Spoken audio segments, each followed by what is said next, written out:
Have you ever gone completely out of your way to support someone, only to feel this strange, cold distance start growing between the two of you?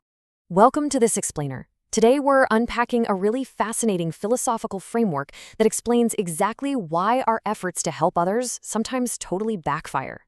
We're looking at source material that breaks down the actual mechanics of human connection, and it suggests that our well-intentioned help might actually be violating a fundamental rule of nature. The source material opens with this deeply relatable quote, "I try to help with good intentions, so why does it feel like interference?" I mean, think about a time when you tried to mentor a junior colleague. You share what you've learned, you offer guidance, and you genuinely just want to see them succeed. But instead of a thank you, the relationship just gets awkward.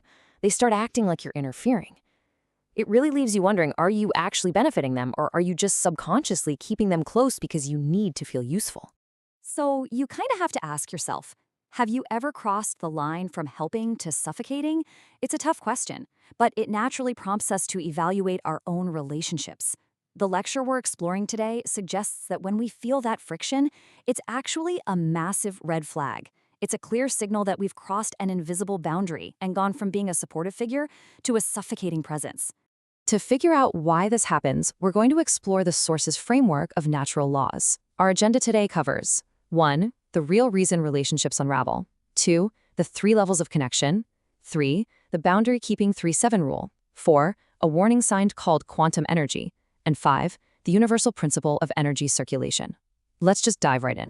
Part 1. The real reason relationships unravel when good intentions go wrong. We usually assume that if our heart is in the right place, a relationship is just going to naturally thrive, right? Well, the source argues otherwise. According to the lecture, human connections in our modern knowledge society aren't just random accidents. We naturally align with people who have a similar base mass or quality to our own. You don't just connect with anyone, you connect with people who resonate somewhere near your level of capacity. So the friction we experience, it doesn't happen because we don't care about each other. It happens because we totally fail to recognize the strict natural boundaries that dictate how these specific pairings are supposed to interact.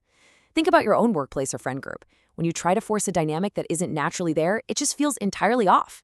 Moving on to part 2. The 3 levels of connection. Mapping the hierarchy. To understand where these natural boundaries actually lie, the speaker suggests we have to correctly identify the 3 levels of human connection. Basically, whenever you form a connection, the other person falls into one of 3 buckets relative to you. First, you have the upper level. These are mentors or seniors who are roughly 30% higher in capacity.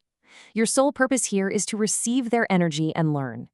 Then there's the middle level, your peers. Here, the dynamic is entirely about mutual growth and cooperation.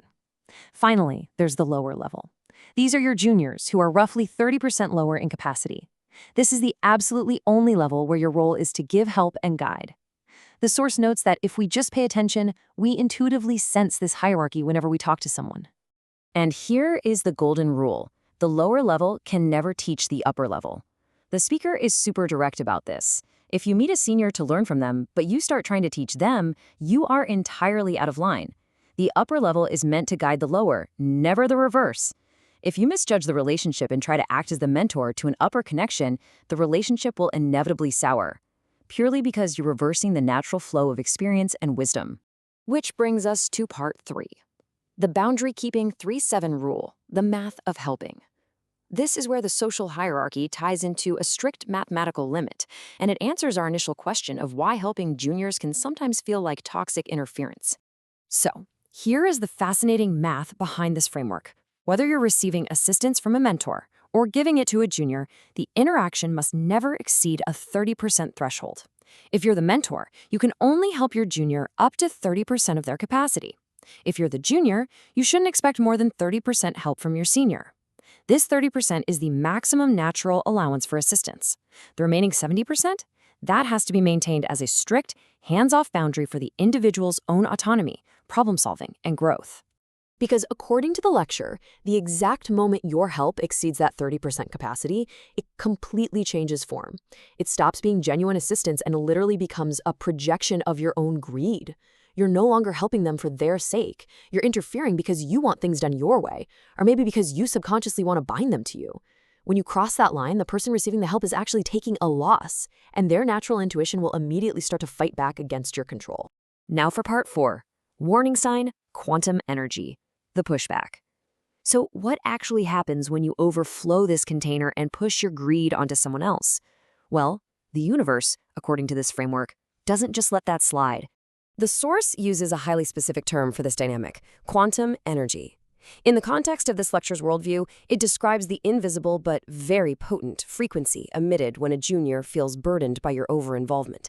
When you blow past that 30% rule, they start having negative thoughts about your interference. And according to the speaker, those negative thoughts generate this quantum energy. It's not just a passing bad mood. It is actual energy being broadcast outward in response to feeling stifled. Here's exactly how this pushback builds, step by step. First, you exceed the 30% limit. Second, the other person feels that pressure and becomes burdened. Third, their frustration causes them to emit negative quantum energy directed right at you. And fourth, and this is the real kicker in the speaker's framework, that energy doesn't just vanish into thin air. It accumulates around you. Eventually, it builds up enough mass to actually strike your own body and disrupt your life. So how do you even know this energy is hitting you? Well, the speaker explains that our physical bodies act as sensors. Have you ever felt an unexplained physical discomfort around certain relationships? Like a stifling feeling in your chest? Or maybe just a random streak of bad luck where your personal projects suddenly stall out of nowhere? You might also notice the junior openly rebelling or just completely shutting down. Your body and your environment are essentially acting as a giant alarm system, warning you that your approach to helping is fundamentally flawed, and you seriously need to back off. Finally, part 5, the universal principle, energy circulation, from micro to macro. This explainer bridges these micro interactions, like how we treat a junior, to a much larger macro concept. The speaker scales this whole idea up to the universal necessity of energy circulation. That 30% limit we talked about, it isn't just about setting social boundaries, it's all about flow. Once your own capacity is full, the framework dictates that you must pass exactly 30% of your energy, your knowledge, your resources, your help, downward to your juniors. By giving away that 30%, you aren't just helping them, you're actively creating a vacuum in your own life. You are emptying your cup just enough to allow fresh, higher quality energy to enter from the mentors above you. Just compare the outcomes here. If you try to hoard 100% of your energy or wealth, you cause stagnation. The source warns that holding tightly to everything traps the energy, which inevitably leads to accidents, deep frustration, or even attracting scams, because the energy is going to force its way out destructively. On the flip side, circulating 30% ensures natural flow. It maintains your physical health, keeps your mind clear, and allows your life to progress incredibly smoothly. Energy has a tendency to move. If you try to stop it from moving, an accident occurs. This direct quote absolutely nails the core philosophy of the lecture. It applies the laws of physics directly to human behavior, relationships, and even economics.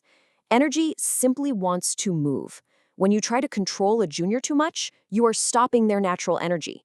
When you hoard your knowledge or wealth, you're stopping your own energy. In both cases, nature is going to force an accident to correct the blockage. As we wrap up this explainer, I want to leave you with this provocative question to help you evaluate the flow of your own relationships and resources. Are you hoarding your energy and suffocating those around you by exceeding your natural boundaries? Or are you giving just the right amount, that perfect 30%, to help others grow while making room for your own next stage of development? Take a moment to really think about that. It is an incredibly powerful lens through which to view our daily interactions.